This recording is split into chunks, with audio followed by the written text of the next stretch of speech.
I now invite Mr. Sandilia. Thank you all for your willingness to listen to me. I need to thank for this one. It's excuse me. We thank Bhargav here and Mr. Roy for giving me this opportunity to speak to you. Some of you have asked me where I'm working and what I'm doing and so forth. So I'm the appointed actuary for Lombard, and I consult with GIC. Also, that's my background. And that's going to be a little bit, I need to get used to this mic, and hopefully, as we proceed, we will do that. And let me make sure that I'm comfortable with the technology. Yeah. Okay, let me start with my acknowledgements. There are certain professional things that I've signed on, so I need to make these acknowledgements. As you can see, the primary acknowledgement is, or the caveat is, this is not actuarial advice. I have to make that statement because I'm a fellow of the Casualty Actuarial Society, and in theory, somebody can take me for a E&O kind of liability, and I don't have an E&O cover. So, other than provided by Bhargav and Lombard, and I'm not really representing them, so you don't have an opportunity to sue either GIC or Lombard or any of the companies, and that's the first caveat. Let's look at the agenda today. Where we're going to start from is where we are today as an industry, and some of the numbers that I have plugged in may be slightly out of date, but the actual number themselves doesn't matter. Then we will move on to, while we are doing the where we are, we'll also talk about where others are. Since most of my experience has been in the US and US dominated or US driven businesses, it will be a comparison with US experience, a little bit with European experience. There are certain issues. Then we will go to risk selection. This whole thing is about technical underwriting, sustainable underwriting, whatever you want to call it. Essentially, the basic idea is we need to make underwriting profit, and I'll show you some numbers there from abroad. And you will notice that people do not really make underwriting profit every year, but over a span of time, you have to make the profit so that you have enough money to take a big loss. So that's all we are in business for. So it's essentially insurance 101, whatever you want to call it. We will talk about rate making and individual risks, how they are different. And I'm not getting into a class here. I'm just going to mention a few things in passing, and then I want all of you to participate. It's not my job. I haven't planned my talk in terms of I'm doing the only talking and nobody else. Please feel free to ask questions whenever you want, and so that and of course, please don't ask too difficult questions so that I'm not able to answer. I'll try to answer most of the questions. And then we move on to risk accumulation. And actually this was the first thing that Mr. Roy wanted me to do in GIC, work on in GIC, and that's what we're trying to do, continuing to do. And then we'll also see why it is important when we go to outside external markets. If we have an accumulation that makes sense, that is provable or anything like that, the market is going to treat us better, give us better price. And how that is important for each one of us here, each company here. And we also need to take into account that these exposures are in different dimensions. And we'll talk about that. Then, most of you know actuaries as the person who brings you the IBNR number. And I'm saying, let's move away from that. And I think I can share, Barbara will not have a problem with this. We have moved away from that kind of perspective in Lombard. And it's helped us. And it's a mindset which is different. That is, where we want to move is where we should be. And my request is, we have, I think, 2 companies in the country that have ratings. Why not at least 10 companies have ratings within the next 10 years? And that should be the goal. And if we want to get those ratings, our management should be good, not management meaning our risk management should be good, our pricing should be good, capital utilization should be good, excess capital is bad, lack of capital is bad. If I have this much capital for the kind of risk, I should have the amount of capital that is needed for the amount of risk that I'm carrying. So that is the basic logical structure. Hopefully we'll have a good understanding of where we're going. Okay? You can stop me at any point when you have any questions. We are at about 50,000 crore plus direct premium. This morning somebody said, no, this actually has gone up to 70,000 crore. So my data is a little bit old. That's fine. But that's just a number. It's a bogey out there. Now, but what about the combined ratios?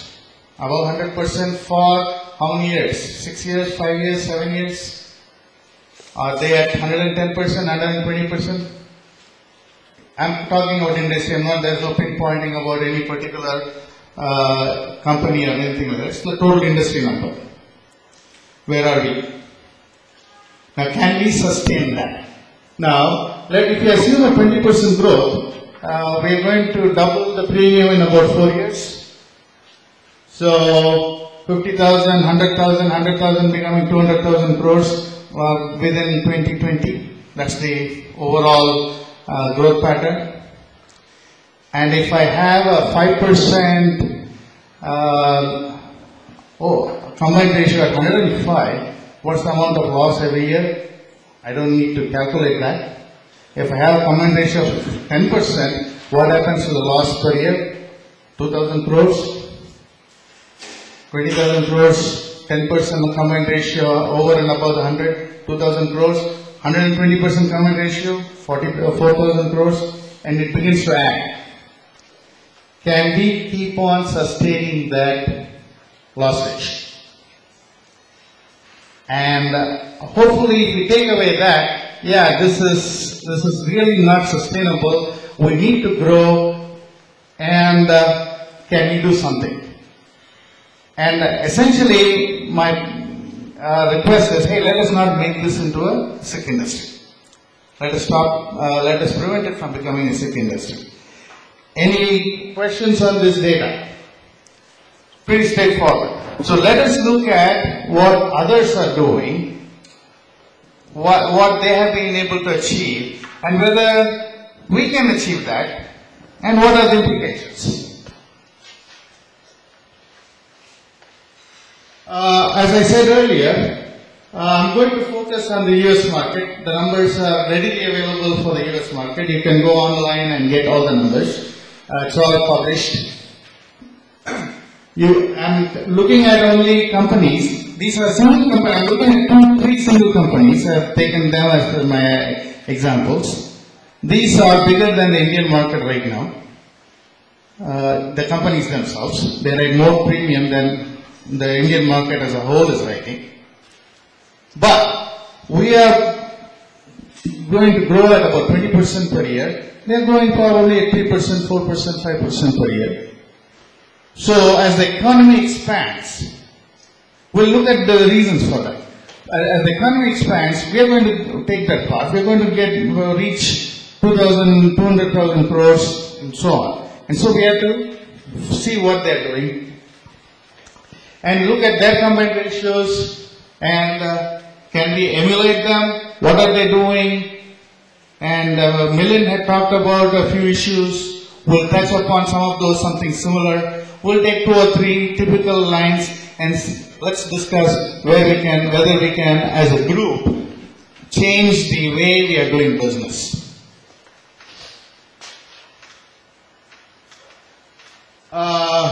State Farm. It's probably the largest company in the world that writes direct business.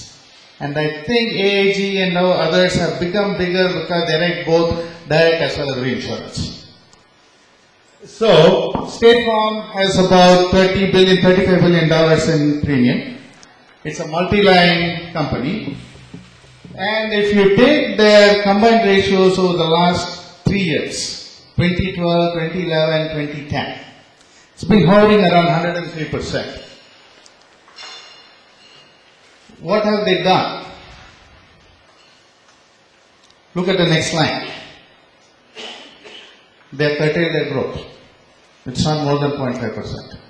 They have basically taken pricing action, underwriting action, or whatever was needed. So they see their combined ratio going up, curtail, do the pricing action, curtail growth to what they think is manageable. They didn't make a loss in those 3 years. It's a combined ratio. If there are doubts about combined ratio, let me know. We'll spend a few minutes. Combined ratio is nothing but your loss ratio plus your expense ratio. Now, the bases are slightly different, so adding them is not really perfectly correct, but it gives you a sense of where we are. And you see at once that once the combined ratio had hit 103%, they curtailed their growth. Now, State Farm is a huge company. It's the largest. They've got hundreds, probably 200 actuaries on their roll. Thousands of exclusive agents. It's an exclusive agency company. That means the agent cannot sell any other product of any other company. Products of any other company. And the agents have to perform. The underwriter has to always looks whether the agent, the particular agent is performing. He's got a total target capacity. So the pen is with the agent, but the agent has to perform, has to provide a certain loss ratio before, and when the agent's performance is evaluated, that's taken into account. And it's a mutual company, kind of closer to a PSU than a non-mutual company. So you see the difference. The next two companies are, one is Allstate, premium again around $30 billion. It's a for-profit company. It used to be a mutual company. It became a for-profit company around 10 to 15 years ago. I don't remember the exact date. Again, a multi-line company. Primarily, Allstate, State Farm, these are all essentially what we call personal lines company. That is, their primary product is homeowners and motor, auto. These are the two major lines. They're PNC companies. They're all PNC companies. But the primary product that they sell, they don't, in the US, unlike in India, health companies are independent. The general insurance companies don't sell health policies. That's the basic difference. But it's a shareholder company. Look at the combined ratios. Going from 2012 to backwards. 2012 it was 95.5. 2011 103.4, which was a bad cat year. 98.1, 96.2.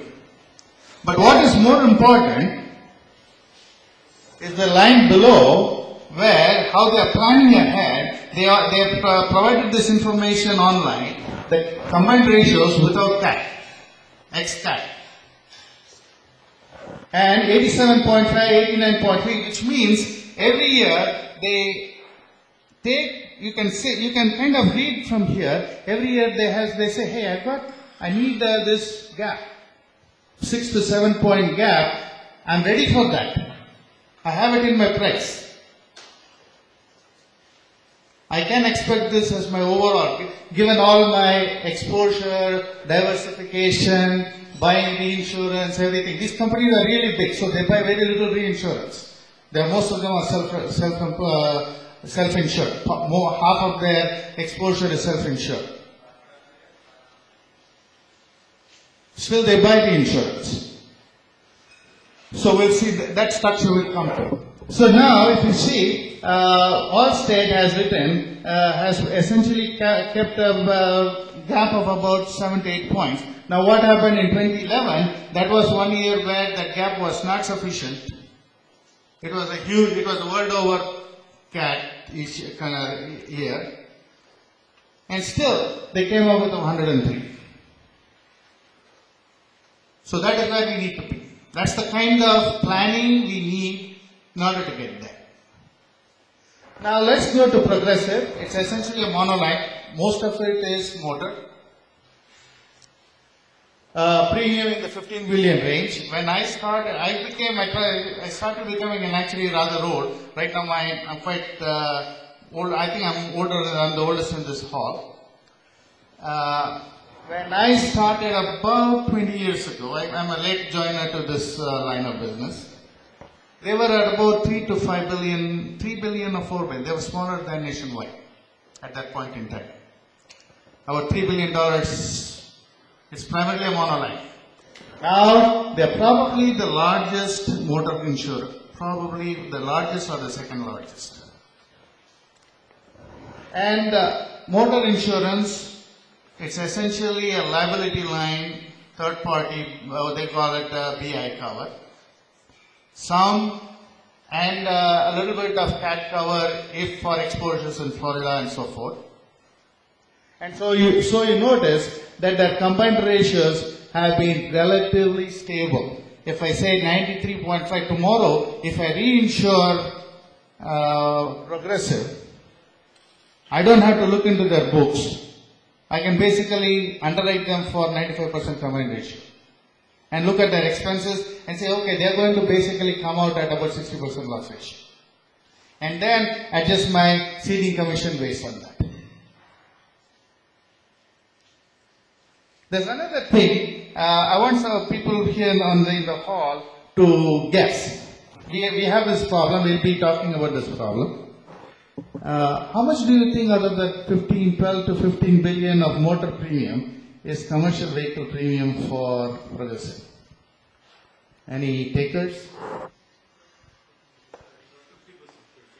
20%. 50. Yeah, 30, 35%. 30%. 30%? Consensus? You are in for a rude shock. It's around 500 million. Is the commercial vehicle book. It's all private cars. Private cars, different kinds of private cars, standard, non-standard, etc. Just 500 million is commercial vehicle. They don't get into commercial vehicle. And I can tell that because, I can do that because I have priced commercial vehicles at different levels. The base commercial vehicle, the upper level commercial vehicle, and the amount of, most of the commercial vehicle, the truckers in the US are handled by non-standard companies and excess companies.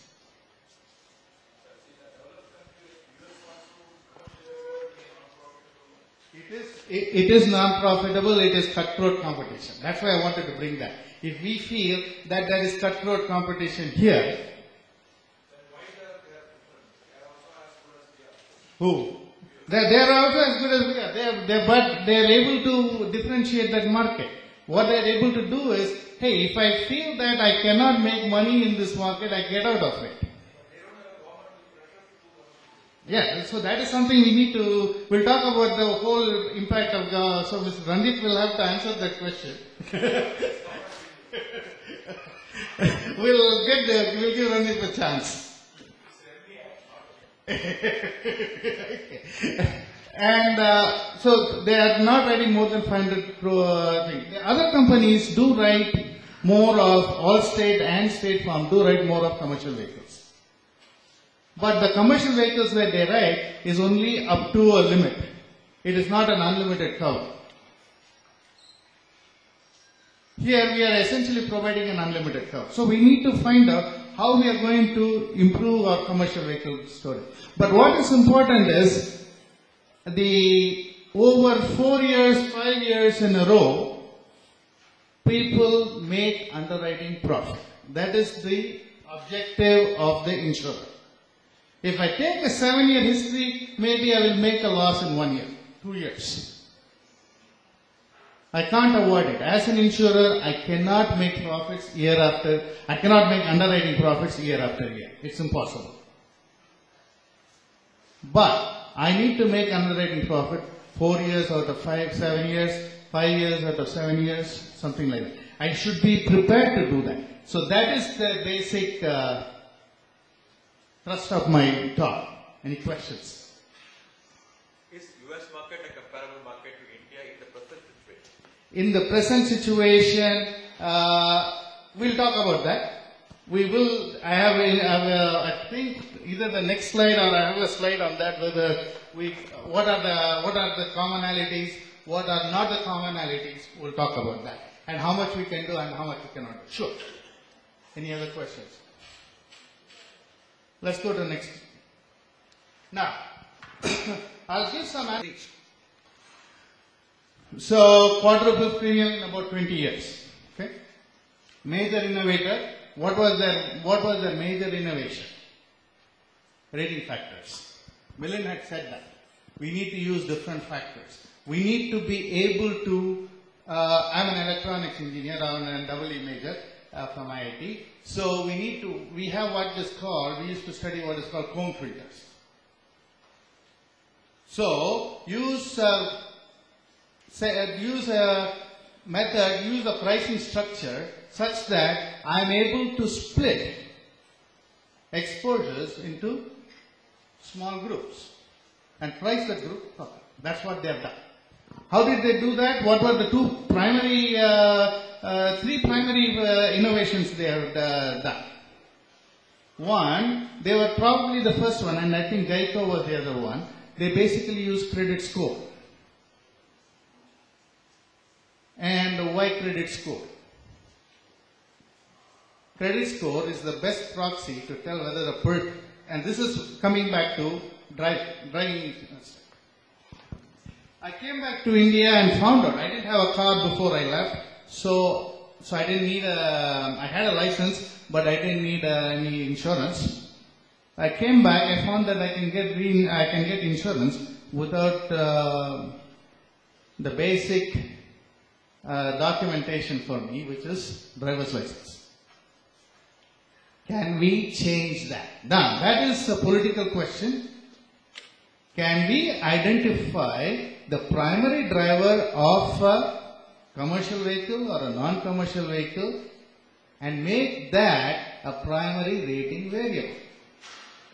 And they have done that. The US business always has done that. The UK business always does that. Everywhere. Nowhere else in the world can you read. I do not know about all the countries. I'm sorry, I haven't really gone to all the countries. I've been in the US, I've traveled in Europe, and nowhere else where I have been, I could get third-party motor cover without my driver's license. Now, what is involved in this driver's license? If I have accumulated points there, it will become obvious. So, if I am the primary driver, accumulated points, I will be pushed to the non-standard company. What does Progressive do? Progressive has 3 companies, 3 papers in every state. The preferred paper, which is at the lowest rate. The standard paper and the non-standard paper. So, if your driving record is not good, you are pushed to the non-standard company. You pay more. Now, when my son became 16, staying at home, he was in college, 18 he went to college, but the dorms were within 15 miles, so it is as good as staying at home, so I paid double, almost double, for the additional student, young male in the house, with driving license. So, there is a factor that is not used here. It is for this group to push. Yeah. Can the industry push the requirement that driving license, the basic driver's characteristics should be included in rating motor exposures? Can you do that? Yeah. It is not US. Here the same car is used by grandson and same by grandfather. So how can it is a family car? It is a family car. So how can you implement this? No, here it is. So I'm saying the primary driver and the number of secondary drivers in the house. Anybody can be using it.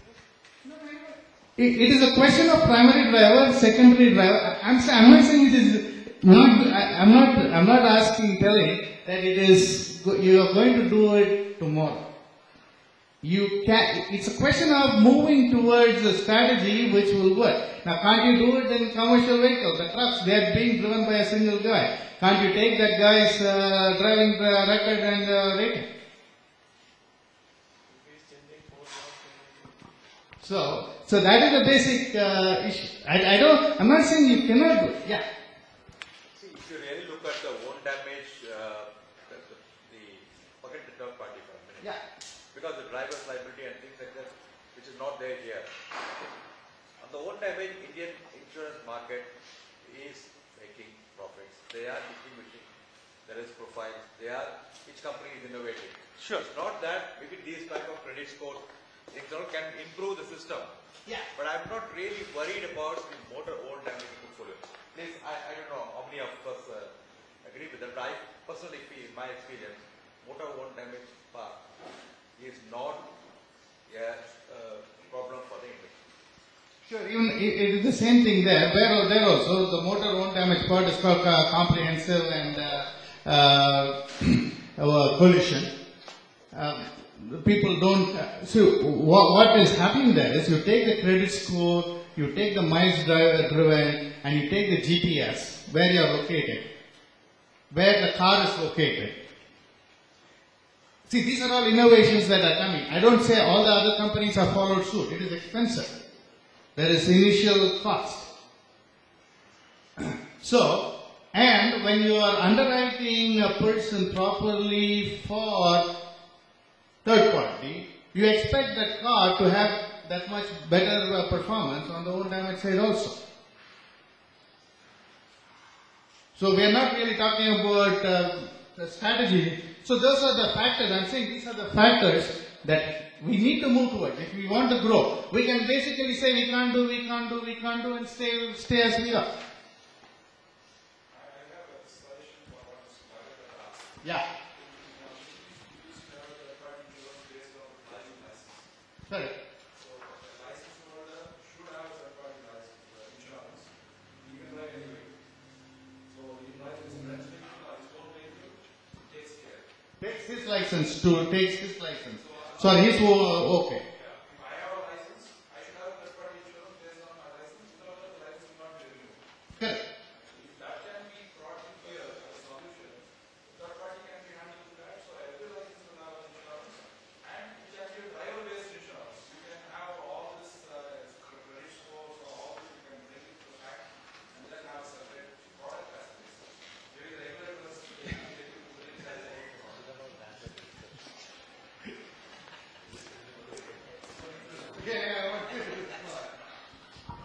Thank you, Subbu. Couple of things, the onus is always on the insurance companies, IRDA acts as a facilitator, and I don't think so anybody can complain that, IRDA has not been encouraging innovation in products. Please do bring to us, bring and file the product with us. We'll definitely take it forward. It's a good suggestion. If the industry wants it, we'll definitely encourage it. Secondly, there was some time ago a committee which was set up, and there the committee, one of the subcommittees of that committee gave a report on the driver's liability insurance. Now that was discussed, and again the industry came back and said, the motor third party premium rates will come down, so let's not do that. So I think so, the industry needs to also, gear up its act and, come to a consensus. As a regulator, we've always been very, encouraging all such innovations. We are not the players, it's the industry who has to take a call. We'll ensure that whatever proper practices, sound practices are adopted, we'll definitely, encourage that. Thanks.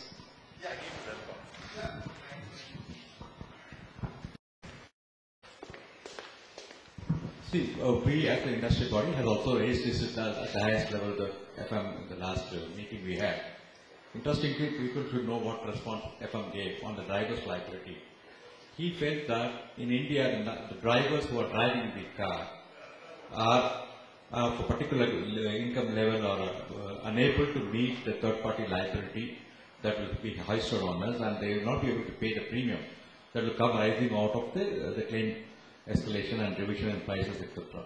He very categorically stated, as long as it's a mandatory and as long as the driver thing is like this, driver liability may not be a good solution for Indian drivers, Indian situation. So it's just not that we are rejecting this whole thing, but the perceptions from different angles will have to be considered. That's all. I think we can have a larger discussion on this outside. We have already eaten about half an hour. My response to Chandra is,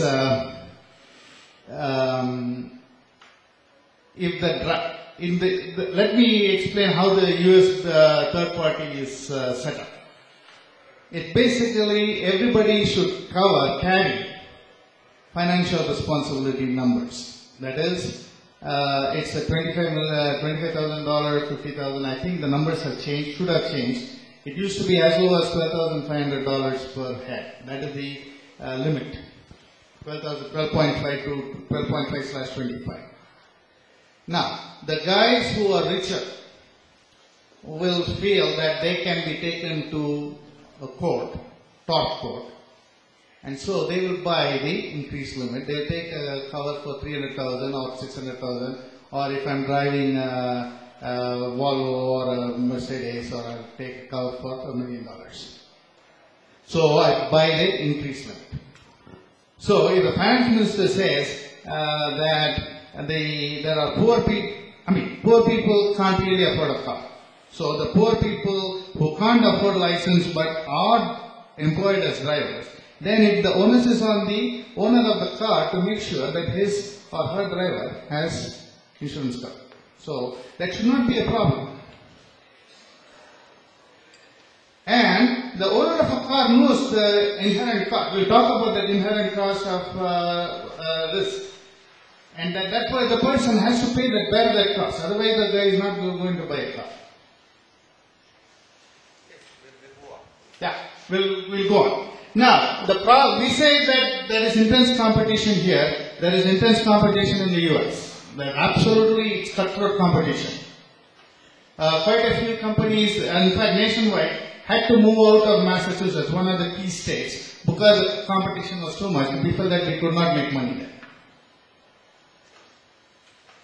And then mind you, they're dealing with here, we are lucky that we have only one Randeep. There they have 50 Randeeps. Each state has a regulator.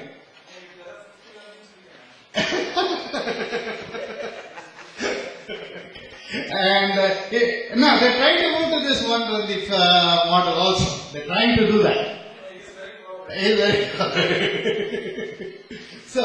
So there is intense competition, there are staged accidents. Here, Milind talked about this issue earlier in a different context. There are staged accidents. People are paid to participate in an accident and then make a BI claim. $1 million. If I get a $1 million claim, that's great. So what has happened there? There is a coming together of competing insurance companies, the local regulator, and the law enforcement agencies of all the counties. Mind you, in the US, the law enforcement agencies, it's also not a statewide single law enforcement agency. It is each jurisdiction, each community which has its own law agency, law enforcement. Each city, each town, all these guys are different. And of course there is a statewide group also, traffic. So they all come together, they've all come together in California where this is most prevalent, and they try to smash the cartels which create the staged accidents. There are body shops, everything. So if you think that there is no competition there are no problems there, they have all the same problems that we have here. This is on the problem side. Any questions? So let's move to the next thing. So here is it's a quick comparison of the environment there and here, where they are and where we are, whether we can get there. Competition, kind of even. I wouldn't say that competition is more here, competition is less there. Competition is kind of even. Technology, we mostly, it's the Indian companies that are providing the technology there. So we can't say that we don't have the technology when the Indian companies are providing the technology. The two technologies which we don't have, we'll come to that. People, trained people, we probably lack that. We don't have enough trained people. Buying behavior is surely different. That is the part of our problem. Buying behavior is surely different in the sense most people in India buy, I'm talking about personal lines. Most people in India have the mindset of this is an investment, this is a savings account. It's the savings account mentality that I should get some back, I paid some money, I should get some back in return. They don't understand that it is for risk sharing.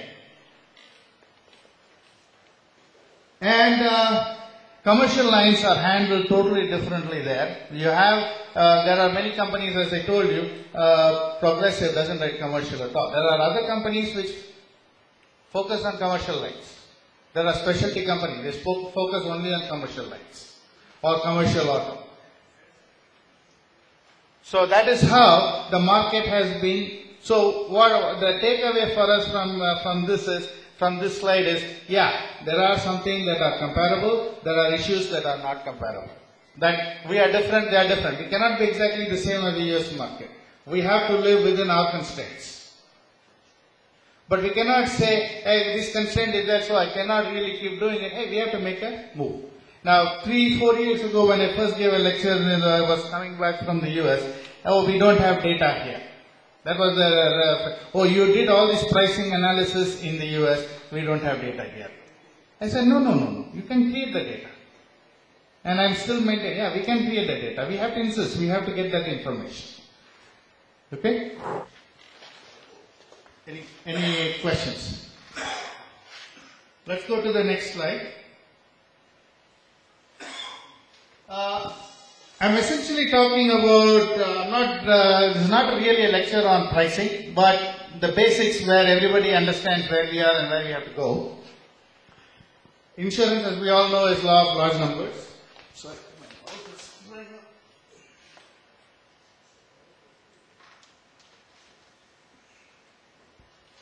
Which means the larger we are, the more likely we are going to make money. The bigger the book, the more likely we are going to make money. And then the two important, the next two words are the next two items are the most important. Risk bearing and risk sharing. If I live along the low-lying areas of Mumbai or Chennai or one of the major cities where there is monsoon, what do I expect? I'll get flooded every year during the monsoon. There's no doubt about that. And as things have moved, people have built roads without planning. This has happened in Chennai, the East Coast Road. So you've got the road in the middle and the water has to flow down to the ocean along the East Coast and there is no outlet. So what happens to the properties west of the North-South Road? It's flooded. There's engine. So there have been such disasters. So now, if we live in that kind of an area, or if we have property in that kind of an area, can we, are those, who has to bear that cost?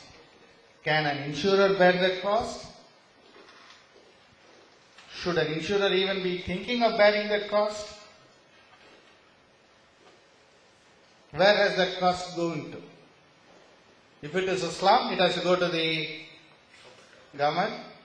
If it is all built up property, it has to be borne by the individuals. So that is risk bearing. What is risk sharing? Once in a while I'll get hit with a large loss. I won't get hit with a large loss always. So there is a ripple of, there is some kind of a peak. It happens once in 100 years, once in 20 years, once in 30 years. And that I share amongst people or exposures that are similar. Now what happens in pricing is, most of the time I cannot differentiate the two. So when I'm writing homeowners or personal property in India or anywhere else, I have to take into account what is the risk bearing cost that has to be the bare minimum of that price of that particular product. So the bare minimum price should be the average cost of living there.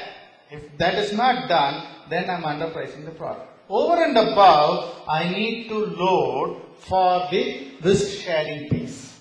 So that is the basic pricing philosophy I want all of you to take from here.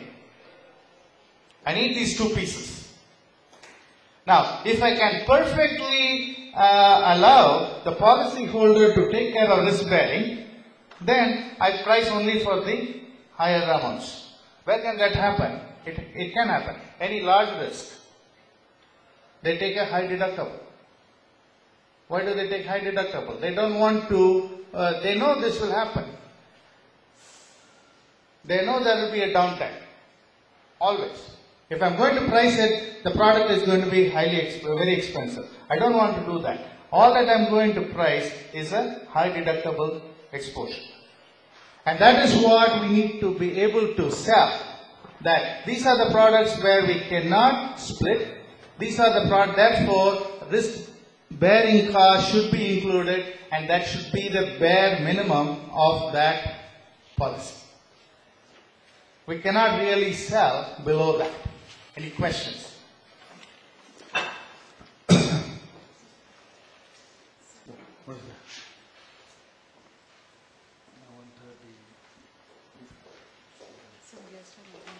Okay. I think people are leaving early. We will start with this and continue after lunch. Okay? We'll break for lunch now and we'll continue after lunch. Thank you, sir. Way for us is, whenever you are pricing, there are two big major pieces. There is risk bearing, there is risk sharing. I explained to you what was risk bearing and what is risk sharing. Both the pieces have to be priced. If you cannot split. If you can split, that's a different issue. Your product is only risk sharing, that's a different issue.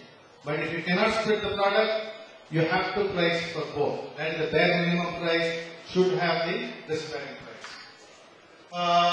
Then the useful thing is load for large losses, cat losses. We need a load for that. And I think one good thing that is happening right now is people have at least agreed in the fire market here to have the base minimum cat loads. So that's a step in the proper direction. That's the only rate. That is a problem. That means going back to risk bearing is totally not there. If that is the only rate, then that is a problem.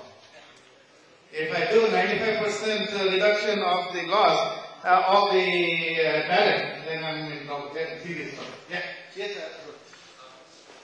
In fact, one of the states in Australia, Victoria, they have been traditionally charging for the firefighting expenses. So it now being withdrawn because there was this accusation saying that those people who do not take policies are being subsidized. But that's a classic case of risk bearing. I just thought that one. Yeah, sure. Okay. we don't really have time too much to talk about insurance cycle. Probably it's really not a problem in India at this point, so I don't want to spend too much time on that. We'll proceed further. Risk selection. Where does the underwriting come here? It's essentially in classification. As I told earlier, I want a comb filter. That is in my WE term, that is the final kind of filter that I can have. And ideally, I want a comb filter to split the risk into various classes and find the appropriate charge for that class. And that is what has been the strategy of Progressive. Another US company which is kind of very similar is Geico. I didn't bring the numbers for Geico. The strategy of Geico is, it's useful to understand how they go and get their niche. We can do the same thing. What does Geico do? Essentially focus on government employees. The primary business is government employees, personal lines, motor. So, their cost of production is reduced. Go to the government employee. Why? The government has already done a certain amount of vetting about the risk characteristics, which translates into the risk characteristics of the person. So, somebody has already done the job for me, I go get that. Now, can we replicate that in India?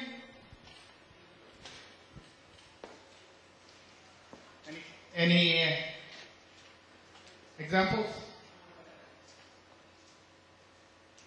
Thoughts?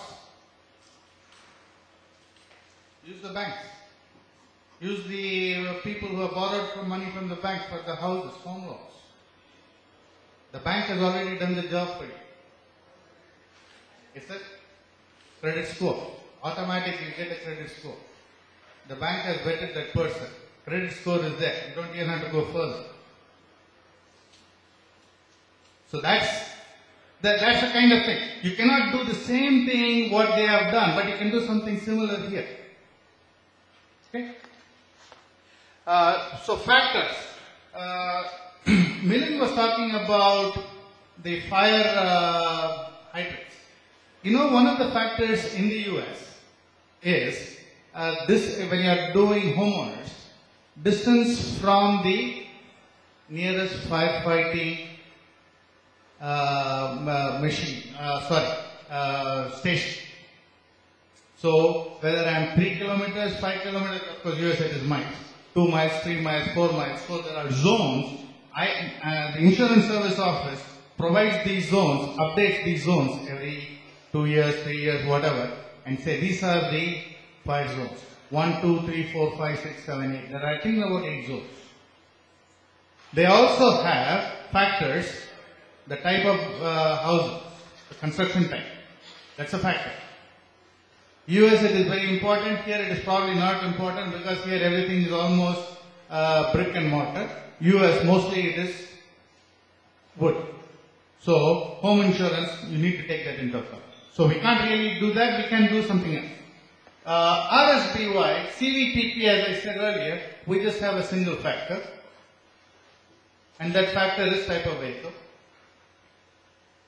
So the question is, can we increase? That is how the rate, the tariff table is. Can we improve that tariff table?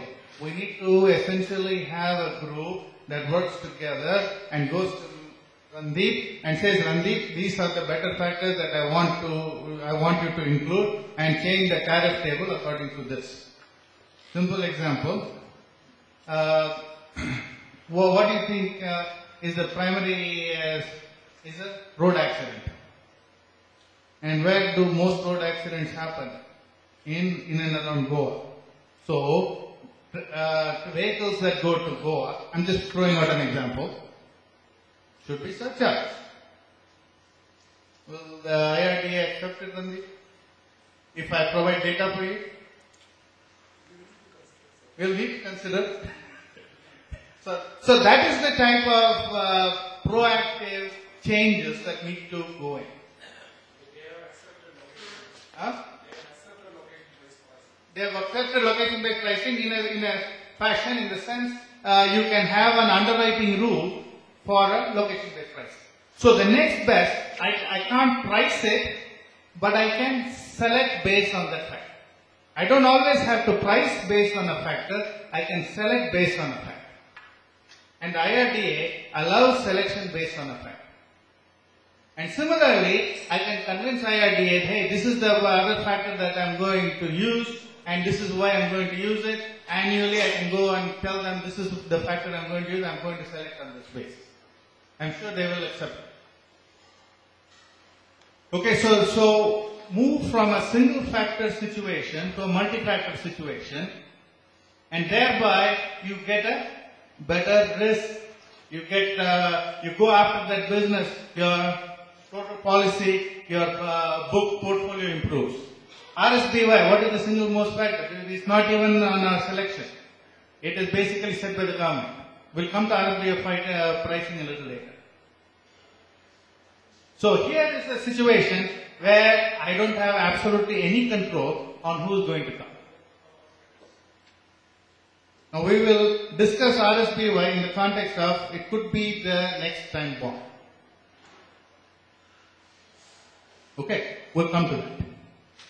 But it is a single factor where I can't do anything else. So I have to, the only option that is left for me is pricing. If I cannot do these things, I have to do something else. So the basic line is I need to make my combined ratio less than 100. Fire, I said multiple factors, I gave you examples. And a typical underwriting factor that is very popular in the US, sorry, it's all US examples, is quote, it's called pride of ownership. So the underwriter, when you're doing homeowners or whatever primarily in the sense of homeowners insurance, you go take a picture of the house. If the house is maintained well, you have reason to believe that person is taking care of the house, and therefore they are less likely, less prone to losses. So that is here, what all that I'm saying here is it is not simply an actuarial set of factors, it is not an underwriting set of factors, it's a combination of the two that is going to work. So an actuary cannot work in vacuum, an underwriter cannot work in vacuum. Both have to get together and come up with a system which makes sense. Now personal anecdotes, I don't really have time, I need to finish soon. We'll chat in the evening about those. Few rate making details. I'm not getting into rate making class and how I go about doing this rate making. I need, as I said, I need to make small groups. But if the groups become too small, they won't have credibility. So, it's a fine line. I need to trade off between a homogeneous group and a credible group. Homogeneous group, smaller and smaller the group is, the more and more homogeneous it is. Smaller and smaller the group becomes, it loses credibility. So that is a fine line. That is an actuarial line. So I need to be specially trained to do that. But it has to be done. So what is the role of the underwriter there? The underwriter has to tell me, so I can search this from all over the world. I can make all kinds of analysis. Then it doesn't become, I don't have as much time available. So it is up to the underwriter to point me in the right direction to say, hey, these are the groups that make sense. Why don't you search along these groups? So I have to work hand in hand with the underwriter. The underwriter has to say, get these groups, let us put together, it makes sense for me, I've been observing this, let's do it that way. So that's what the interaction between the two. Large accounts, individual rate making, exposure based, experience based. These four kind of go together. Say I'm writing Reliance. So Rakesh is here, so it's his market. I hope I'm not stepping on his toes. Say I'm writing a company like Reliance or Tata for that matter. What's the difference? The experience is so large, they're all over the place, that I can rate them individually. So I need to find a method that works for those. That's a technical issue. The first issue though is the underwriter commented, hey, these are really large guys, they have enough experience, so let us do that's number one. And then I have to decide whether it is exposure based or experience based. Why should I go for an exposure based? Because mind you, experience only takes you so far. We are not pricing retrospectively. We are pricing in the future. Just because nothing has happened up to today does not mean that tomorrow nothing will happen. We need to be very careful about that issue. If we miss that point, then we are giving away coverage. And we can't afford to give away coverage. Whenever there is exposure, we need to price. Okay? Data issues. So the standard question in an actuarial forum, 2 or 3 times I have given before I move permanently, kind of semi-permanently to India, move back rather return. Hey, this is India, we don't have data. I'm saying no, we have all the data that is needed. And my experience with Lombard has justified that call. Similarly, there is data available, there is IIB. And here is what we need to emulate, create. Some of you or all of you would have heard about Insurance Service Office. What does Insurance Service Office do? They basically collect all loss information, all exposure information, or most of it, there are pieces that are outside, but primarily the majority of the American personal lines, commercial lines, all this loss information, exposure information, etc., they collect. What is their output? Their output is tables and tables and tables of classifying loss costs. So what does that mean? They have done all the slicing and dicing. For example, for homeowners, they'd have gone with the 8 locational variables. They'd have gone with the territories. They'd have used the construction type. At least 3 major variables they'd have used, and then some. For motor, they will use age, sex, female, male, age, married, unmarried, and then credits for good education, blah, blah, blah. A bunch of all these variables. And then they provide loss costs. So when the loss cost is published, the insurer takes into account that existing loss cost, converts it into a rate by debiting, crediting, and say my selection is better than the average, and so I'm going to give a credit, or my selection is poorer than the average, I'm a bottom feeder, so I can still price it and make money, but I'm going to price it more.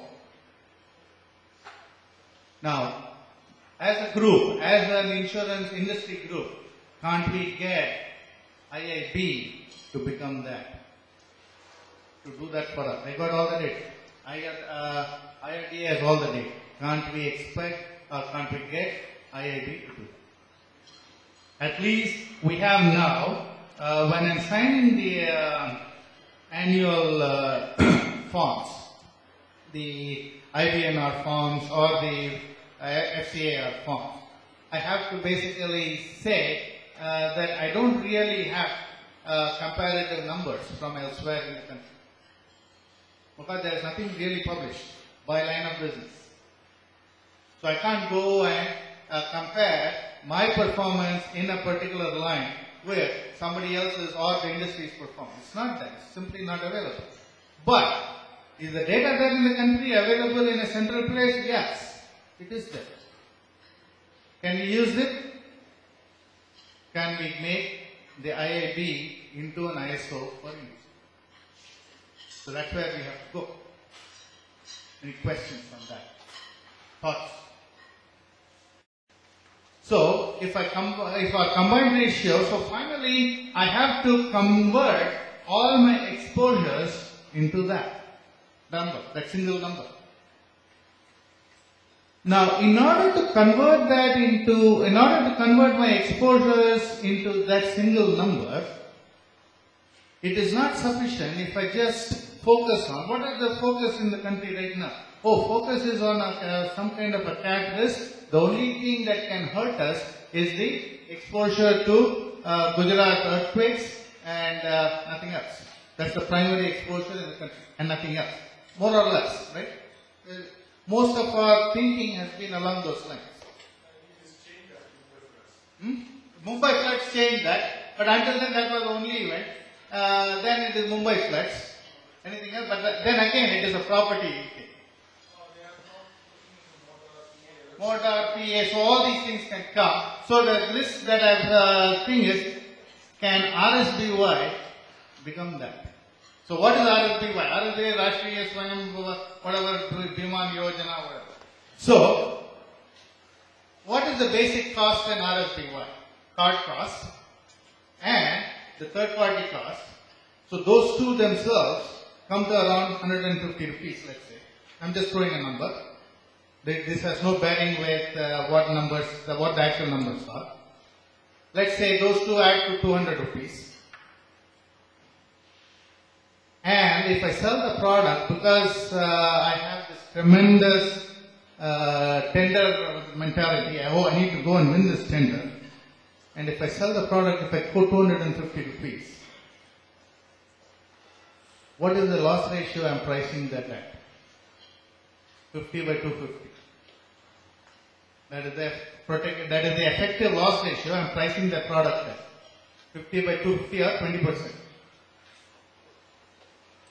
Effectively, that's what I need it to be in order to make money. Will the government accept that? No, government basically says, unless the loss ratio is 70%, I'm not giving you the tender. So, can we sustain that kind of pricing on RSBY? If we keep doing that, that is going to become a bigger problem than the third party. Any comments, suggestions? Is it kind of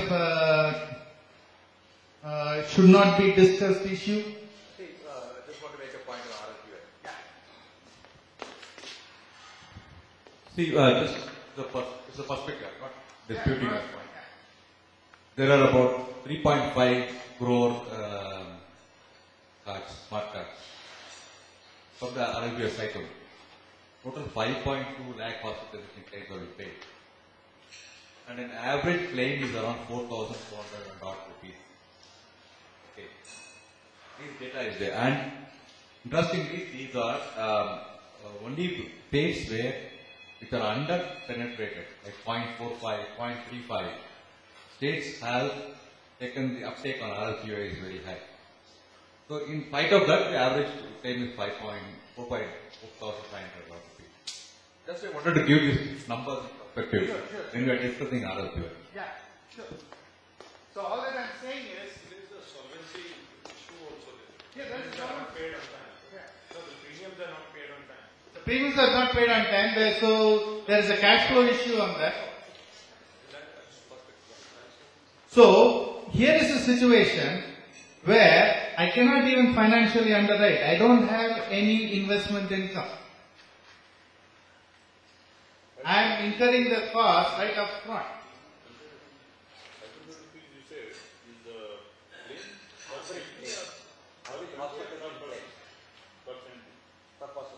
Per claim. Cost per claim is at least 500 rupees.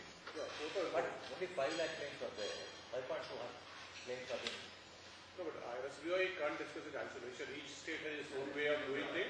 And it all depends what type of tendering you are doing. If you are not understanding the basic tender, it is a problem. So I'm saying, I've looked at some of the prices, some of the rates at which the tenders have been won, at 270 rupees. See, the tenders have been won at about 270 rupees per family. Four people, a family of 4 people. 270, 260. So, now this is, I would call it bad underwriting. Yeah, yes, sir. Just one thing. As per government estimate, they estimated 750 rupees. Yes. It was the estimate of the government. That's for 30,000 rupees, actual calculation. 750 is the cost per family. They say anything below 600, you are That making was a loss. government of India. And that was 7 years back. That was 7 years back. That was 7 years back. The prices have not changed that much, and you can give some that the cart costs have come down because of volume. So, selling it at 270, actually I've seen 270 is, so that is a ticking time bomb. Something like a SWOT analysis for us, that is a ticking time bomb. Ticking time bomb, he says, no, that is what I'm thinking in my mind. Randeep? IRD has no opinion on this? No, IRD can't do anything. It's again the industry problem. IRD regulator has got to be blamed. This is strictly individual company's problem. Self-inflicted wound, nothing else. Bleeding. It's a bleeding wound. It's a self, exactly. Just a minute. If it is,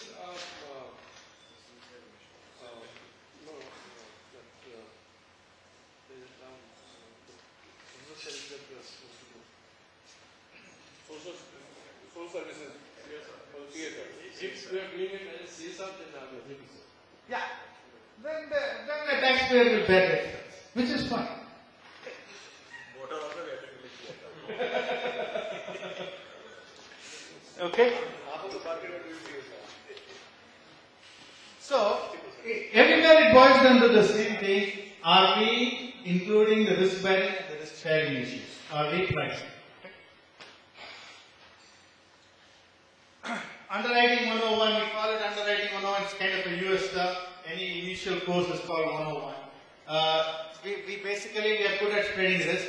That's what we are trained to do. There's no reason why we are worse off than a counterpart in the US or any other country. We are as good as they are. What is important is when we are writing essentially, let's say, the Reliance, the Tata and so forth, these large risks, what we have to be, that one piece which we may overlook in our underwriting is, do we have the necessary premium volume to pay a single loss or 2 losses? We expect 2 or 3 large losses. Do we have the premium volume to cover those 2 or 3 losses? If I don't have that much of a spread, I should not get into that block of book. And that is very important. I need to be able to generate the loss paying capacity from the premium earned. Okay? And that's what I wanted to tell there. And extended use of reinsurance. We'll talk about the reinsurance mechanism. Risk transfer is not free. GIC has to pay my consulting fee. Simple. Right? So, risk transfer is not free. GIC has a cost. So, and operating costs have to be allocated. Reinsurer needs capital. Reinsurer's capital is not free. GIC has to show a return on the capital invested. So, reinsurer underwrites underwriters. Whether you as an underwriter is good, whether I should underwrite you or not and keep supporting you, that is my job in GIC. If you are not a good underwriter, if I am accepting you, then I have to charge you more. How do I do that? I may change the ceding commission, whatever. I mean, look at the terms, do all these things. But if you are a good underwriter, I'm going to support you. It makes sense for me. Just I showed the progressive numbers. Anybody would love to reinsure progressive. Year in, year out, it's 95, 95, 95, 95. I know that their loss ratio is coming in at about 60. Their production costs are pretty high. So, reinsurer, underwriters has to handle data in different formats, is more of a partner, cost, reinsurer. There's one more thing which is important, where that is why I wanted to touch on this. We talked about exposure data. We'll come to that.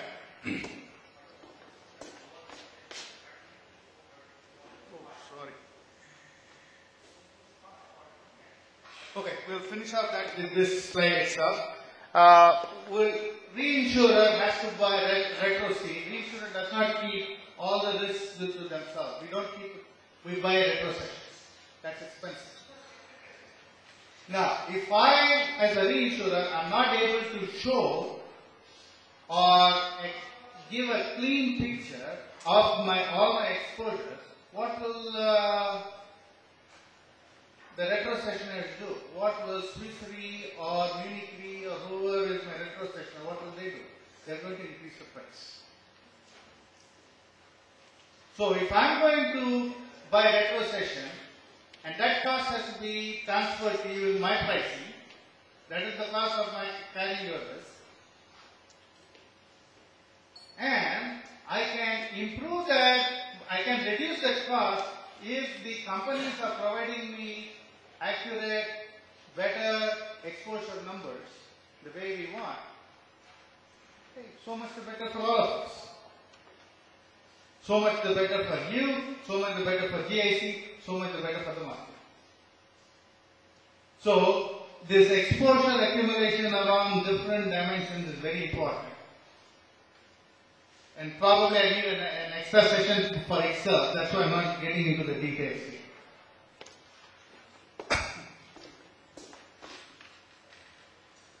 Finally, favorite topic, why are actuaries around? And to give you an IBNR estimate. I give a larger IBNR for this year, my profit is done. If I give you a lower IBNR, my profit is done. So, people just understand that. My point is, the first thing we did, one of the earliest things we did, I think Rakesh was there at that point, we did in Lombard was, hey, let us move away from this IBNR. It is not the IBNR. IBNR is essentially an arithmetic number which comes up. It is the ultimate loss ratio minus incurred to date equals IBNR. And it is nothing else. So, ultimate loss ratio is what I select as an actuary. Incurred to date, I don't have any control. It's paid to date. Case reserves put in together by my people, my claims people. So that number comes to me, it is given to me, it's actual. To the extent case reserves are accurately set, I make my best estimate of the ultimate loss ratio. The difference between the two is IBNR. So, where does then the management go? Where do we go? We go to the profitable underwriting for a block of business. What is the ultimate loss ratio? That is what I am after as an actuary. If the better I get at that, better you are going to measure the performance of your underwriters. The underwriter has made money. Now, here is something which we can innovate, which is not there in abroad. It's not very few companies abroad that I have been in include or incent their underwriters on the basis of loss ratios. Essentially, it is a top-line driven thing. Most of the incentives for the underwriters is top-line driven. I'm saying no, that's really not right. Yes, top-line is important, but bottom line should be there. So, on what measures that bottom line? Loss ratio, call it combined ratio. Combined ratio is taking in account all the other expenses. So, the loss ratio becomes the primary thing. The ultimate loss ratio should be the focus